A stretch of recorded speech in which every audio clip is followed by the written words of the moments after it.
My LLs, my Lubari listeners, my fellow real estate enthusiasts and fellow real estate investors, and those of you tuning in for the first time, welcome back to another episode of the Lubari Real Estate Podcast, where we break down the mindset, the strategies, and the realities of multifamily real estate investing so you can achieve financial freedom and live life on your terms. Today's episode is one that doesn't get talked about enough. We're going to dive into what happens when you lose a deal, and also why walking away early can actually save you from sinking deeper into what I like to call real estate quicksand.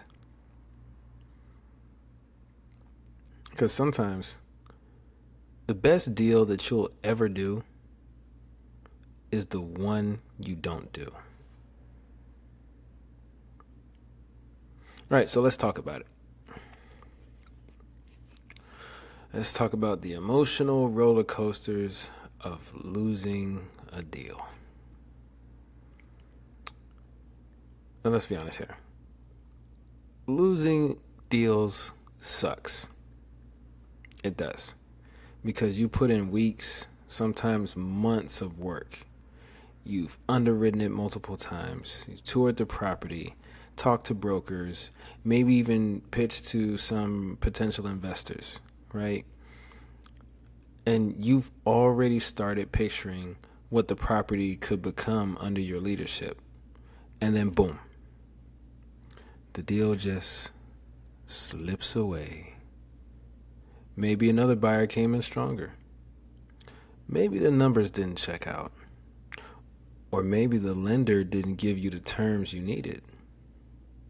But whatever the reason, it kind of feels like rejection. And it kind of feels personal. But here's the truth. In real estate investing, losing a deal is not the end of the road. You might actually be surprised to find out that it's actually part of the process. And it's actually a blessing if that deal wasn't aligned with your criteria. Because every deal you don't close frees you up for the deal you should close. Okay, so now let's talk about quicksand.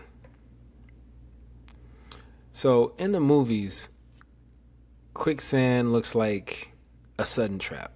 You step in it and you're gone, right? But in reality, it's slower. And the more you fight it, the deeper you sink. Bad deals are the same way. At first you think, okay, the numbers are a little tight, but I can make it work. Then you rationalize. The repairs might be more than expected, but rents will grow eventually. And before you know it, you've convinced yourself into a deal that is draining your time, your energy, and your resources, and possibly costing your investors money. This is the quicksand of real estate. Once you're in, every move you make pulls you deeper. That's why walking away early isn't just smart. It's actually a survival technique. Okay, let's switch it up. Let's talk about some red flags that signal it's time to walk. Okay, so first of all, how do you avoid quicksand? You recognize the signs. So here are a few red flags that should make you pause or even pull out. All right, if the numbers don't pencil out. Okay, so if your underwriting only works with aggressive rent growth or razor thin margins, that's a warning sign. Deals should work conservatively. If it does not work conservatively, it's not going to work on the aggressive side. The more aggressive that you try to push it, the more trouble that you're going to find yourself in. Unexpected surprises during due diligence. Things like foundation issues, major plumbing problems, or unrecorded liens. You never want to ignore these things. And if the seller isn't willing to negotiate, walk. Financing falling apart. So if the lenders aren't comfortable, maybe you shouldn't be either.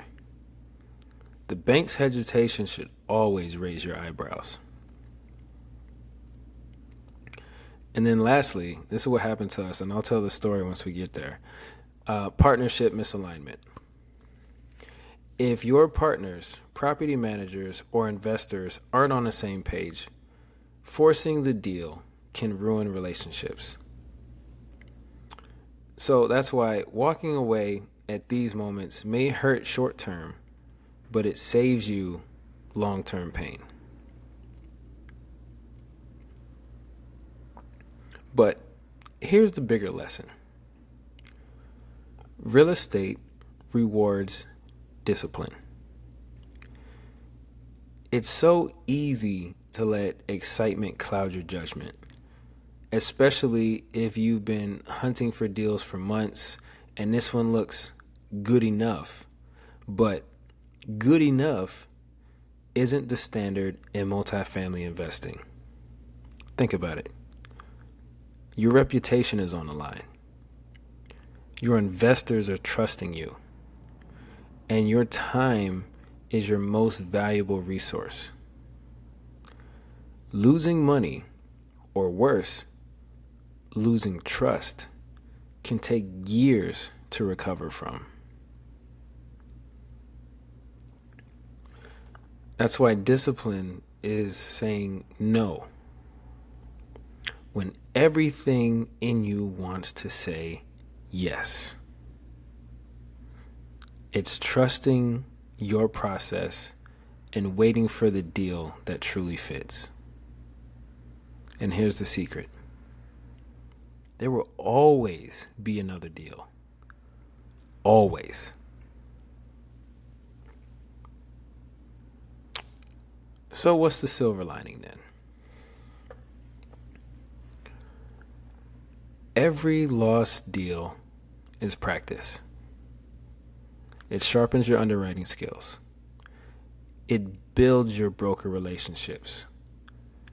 It teaches you how to negotiate, how to inspect, and how to lead with confidence. And sometimes that lost deal can lead to the next opportunity. Because brokers remember the investors who walk with professionalism and integrity. Investors trust the sponsors who don't force bad deals. So when you lose a deal, don't see it as a failure. See it as training. Okay, now I'm going to tell you what happened recently. So we have been working on this property in Arkansas for the last, I want to say 2-3 months. I think we got a hold of it in June. And here we are in September. And today I had to call the broker and let him know that, hey, we are pulling off the deal. Because at first we underwrote it, and then we underwrote it again and again, and the numbers worked out.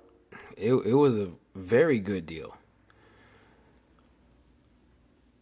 So what went wrong was we weren't aligned as partners, and things kind of started falling apart pretty quickly.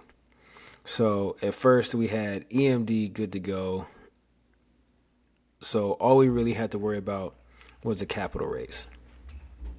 All right, so we started working on the capital raise. And then we didn't have enough soft commitments. So it's just like, okay, so now the capital raise is an issue because now we need to raise $5 million but we've only got about 1.7 in soft commitments. So that's going to be an issue. And then on top of that, we needed a KP. KP was going to be pretty easy, but we still didn't have one at the moment. And then we needed a new property manager because the property manager in place wanted to charge us 10% of the effective gross income. It's just like, okay, 10%, you're wilding. That's too much. That we're not going for that. So that threw me off. That was just ridiculous. You want 10%? Absolutely not. You can kick rocks. We'll manage it ourselves if we have to. Because that is ridiculous. But anyway, yeah, so we had a real big investor pull out. They were going to come to the table with about 4.5, and that hurt us big time. And then we had some internal issues due to some misunderstandings, and we ended up losing our earnest money deposit. So we wouldn't have been able to go into contract, and we had the contract ready to go. In fact, I believe we were in the redlining process when that word came out. So it is what it is. And then we tried to force the deal, tried to make it work, and it seemed like the more effort that we put into trying to make the deal work, the further it ran. So let that be a lesson to everyone. Don't force bad deals. Don't force bad deals.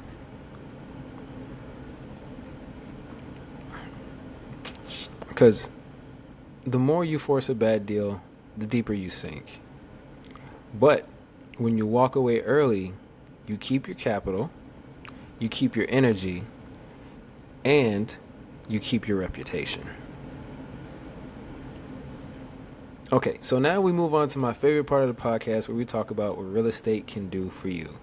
And man, this past weekend I had a ball. I'm not even going to lie. So out here we had the DMV ride out.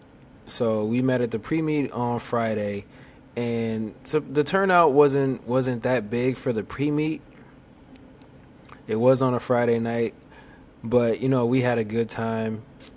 Just chilling, seeing a bunch of other bikers there, meeting new people, and just seeing all the beautiful motorcycles. It was just great. And then, it was just a nice, calm vibe. But then Sunday came. Oh, man. We had such a great time. There was about 1,000 motorcycles out there. It was crazy.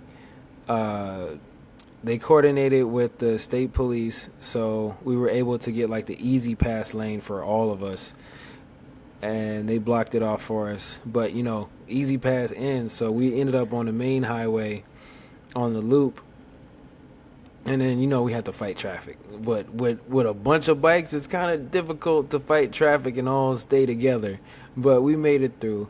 And then after that, there was one good section of the freeway where we just completely took over. All 5 lanes full of nothing but motorcycles for about a mile or two. And it was beautiful. Man, my ears are still ringing because all you hear is wah, Some people doing burnout, some people popping wheelies, but overall it wasn't anything too crazy. It wasn't anything too crazy at all. It was fairly tame. So it was very enjoyable. I enjoyed it, my friend enjoyed it, and we're looking forward to the next ride out. All right, now back to it. So anyway, remember, the deal that you lose today may just be the reason you win bigger tomorrow. Remember that. And with that being said, Thanks for tuning in to the Lubari Real Estate Podcast. If you found value in today's episode, share it with a friend or fellow investor. And as always, stay disciplined, stay focused, and keep building the life you deserve. I love you all, and be blessed.